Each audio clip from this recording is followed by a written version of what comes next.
Hello everybody and welcome to In My Mug episode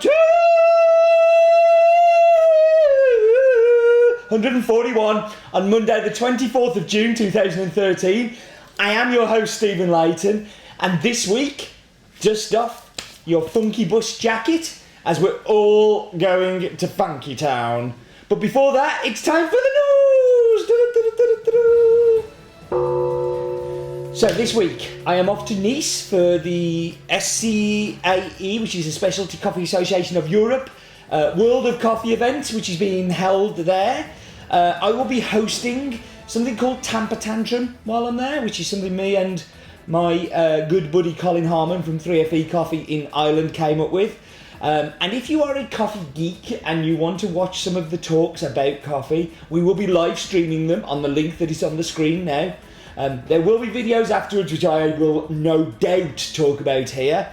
But the link that's up there won't work till Thursday, so do bear that in mind, that it won't be live streamed until it's actually live. It's kind of a good way for live streams to work, I think. Anyway, next month's guest blend is going to be huge. Huger than huge. But before that, Yo Let's Go is still available. It's still a spankingly amazing blend. It's spankingly amazing value. You should definitely go look. Free Yo with every bag. Who can not sign up to something as amazing as that? And, like the sound of my voice, hate the sight of my face. Well, do you like beer? Then go listen to Steve and Roland's Beer Podcast at sarbp.com. It is an audio podcast that is available on the iTunes Pod Store of me and Roland of Roland's Daft Fact fame. I may have given the giveaway that's not Roland. You should go watch. It's lots. Listen. It's lots and lots of fun. Yes, and that was the news. So, time for 20 seconds on, and this week it's going to be on natural processing.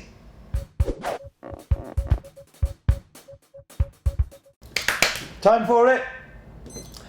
Natural processing, also known as unwashed or dry coffee, is the oldest method of processing of coffee. The entire cherry is harvested, cleaned, taken stones, twigs, leaves out of it, and then dried on patios in thin layers, or dried on raised Indian beds or trestle tables. And the cherries is sorted.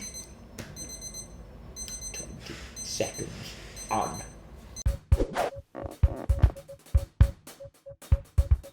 So when these cherries are put on the raised beds or on the patios, it is super important that they are turned very regularly. If you remember last year when we did the Nicaraguan Limoncillo Pacamaras, the funky and funkier, it was very important that how often that coffee was turned. You walk a very fine line between it being an interesting, fruity, funky taste and it being a dirty, rotten, mouldy, nasty heap of mush.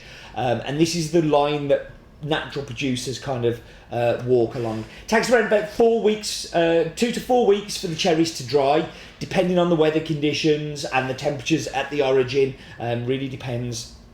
But once it's dried, they hull the cherry off the seed, and then you end up with the green coffee bean as you would end up if you had a washed one, and you normally end up with something pretty funky, which is what we have this week. So after the staple coffee of last week that we'd had for 7 years, we've been working with a farm for a long time. This week we have something that is completely different, completely new, but from a grower that we've worked with since 2005, which I think is pretty amazing. So the farm is called El Salvador Finca San Cayetano. It's a 15-hectare farm. It's 100% Bourbon. So that the varietal, there was no other varietal grown on the farm, and it is 1,500 metres above sea level in the Archipan region of El Salvador. Now Bourbon is super popular in El Salvador, and it accounts for about 70% of the coffee plants there. There are a few reasons why Bourbon is so popular in El Salvador. The first one is it thrives, it grows well there. It is a varietal that is super well suited to the kind of altitudes it has, the kind of temperatures it has, the winds that it has, the shelter that it has, the soils that it has. Secondly, In the late 80s, early 90s, people were ripping out Bourbon because it's a very low yielding plant, and were planting high yielding Caturas, Catays. But during that time, El Salvador was embroiled in a civil war. When they came out the other end, the specialty coffee movement was kind of emerging and starting to appreciate the quality of this varietal and what it could bring. So kind of El Salvador had a bit of a head start of people planting them, and this varietal was there.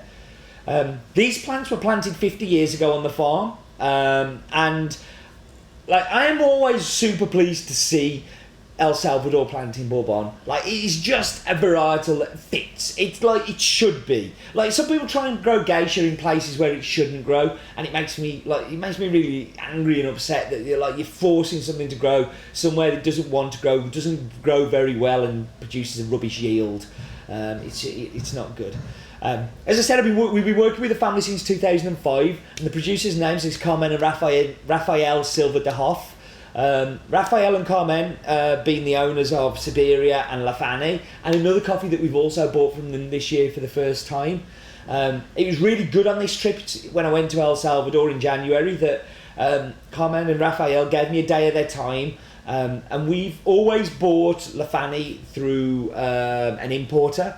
But because we bought the Siberia through Cup of Excellence last year, we started the conversation, and maybe we should buy some coffees from you guys that aren't necessarily what everybody else is having. And this one just jumped off the table, jumped off the cupping table.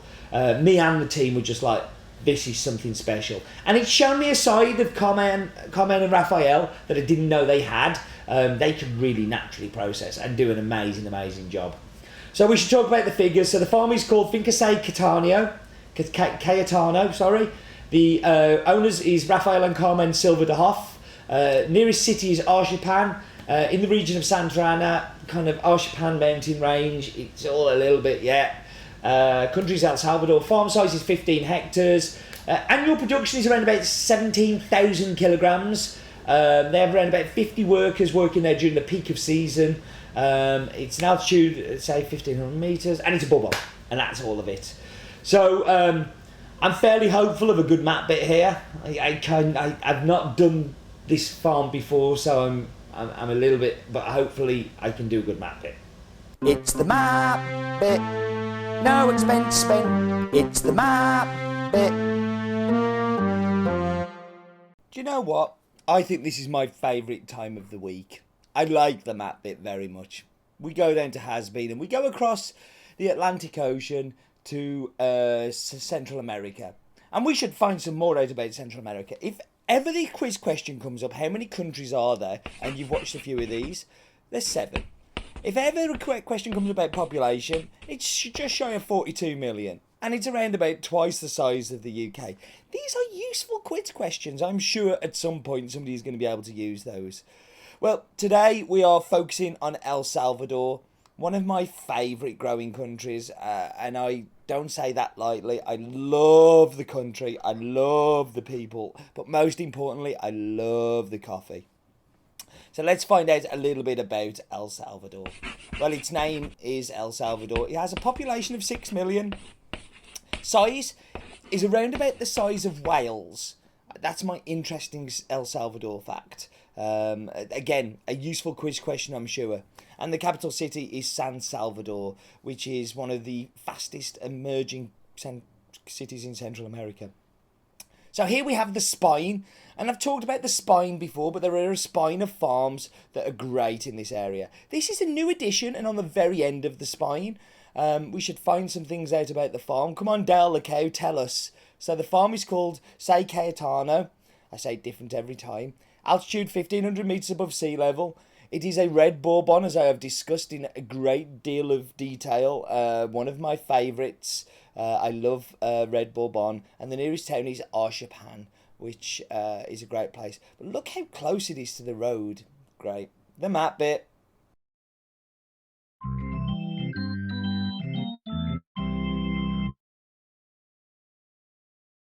Was it a good one? I do hope so. But in the meantime, let's have Roland's Daft Fact of the Week. Roland's Daft Fact of the Week. Stephen said that 70% of the coffee grown in El Salvador is Bourbon, but in the Apaneca Mountain region, there's 64% is Bourbon, with 27% being Pacamara, and the remaining 9% being Pacas and other varietals. I know more than Stephen. I know more than Stephen. Roland's Daft Fact of the Week. Tells me, doesn't it? 64%, not 70%. But in different regions, it's an average of 70%, so I'll kind of redeem myself a little bit. So, last week we had Kalita Wave. This week we're going to replace that with Americano. And we're going to go where it goes, nobody knows, and nobody cares, apart from Roland Gifford, who does. V60, okay? Well, it's a bit like Kalita Wave, really, isn't it? But that's fine, we can do V60. So my Wheel of Death is V60 Brewer. I'm going to be whapping you on pause. I'm going to make tasty and delicious drinks, and I will be back with you in just a moment.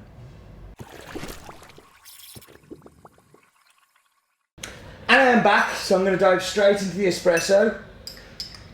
Thank you to Chris for making me the drinks. Oh. So on the espresso, it is raisins. And it's sherry.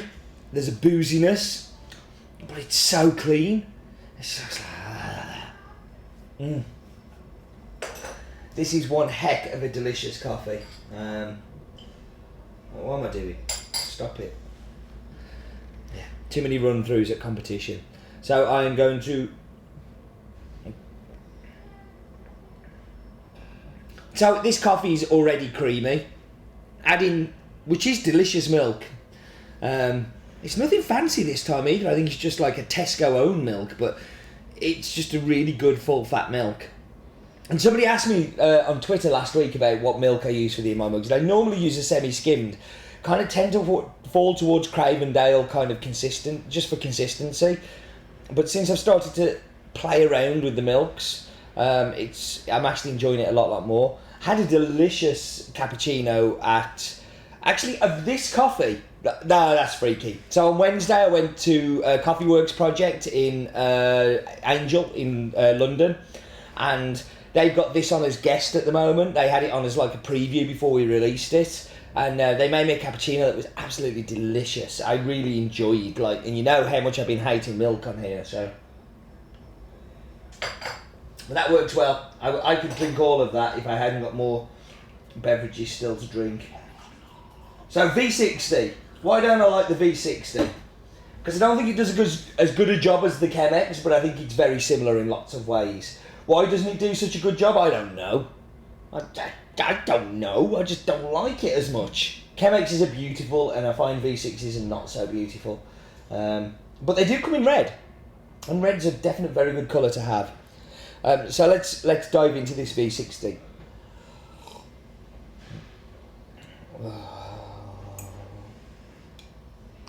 I've just got on the Funky bus. Funky Town was playing on there, and it's delicious. It is. So my best descriptor for the brewed coffee is rum and raisin ice cream melted. So it's warm. It's got that thick mouthfeel. It's overtly sweet. Like, if you do not like sweetness, this may not be for you. I do.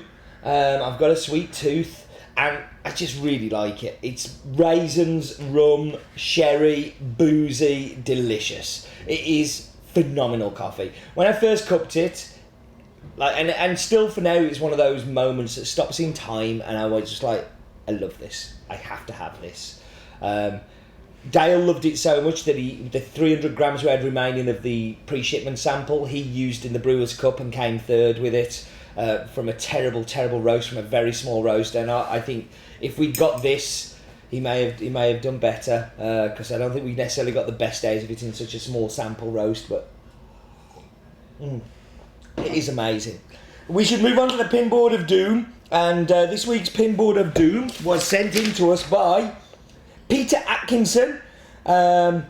He goes camping a lot, and he got this funky little brewer which he really likes, and always the highlight of his day, 2 big mugs sat in the sun in the middle of nowhere.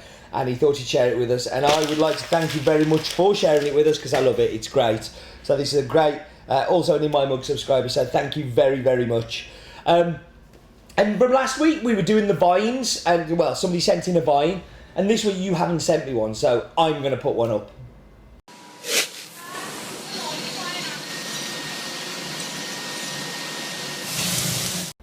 And that was Steve's Vine of the Week, or something like that.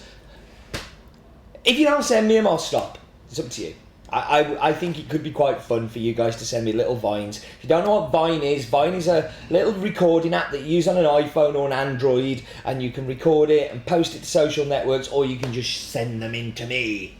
Okay, I am done. Time to wrap up. Listen, thank you very, very much for joining me, as always. Next week's maybe a bit messed up because I don't know when I'm going to record it because I've been in Nice. But whenever it comes out, do remember, life is too short for bad coffee.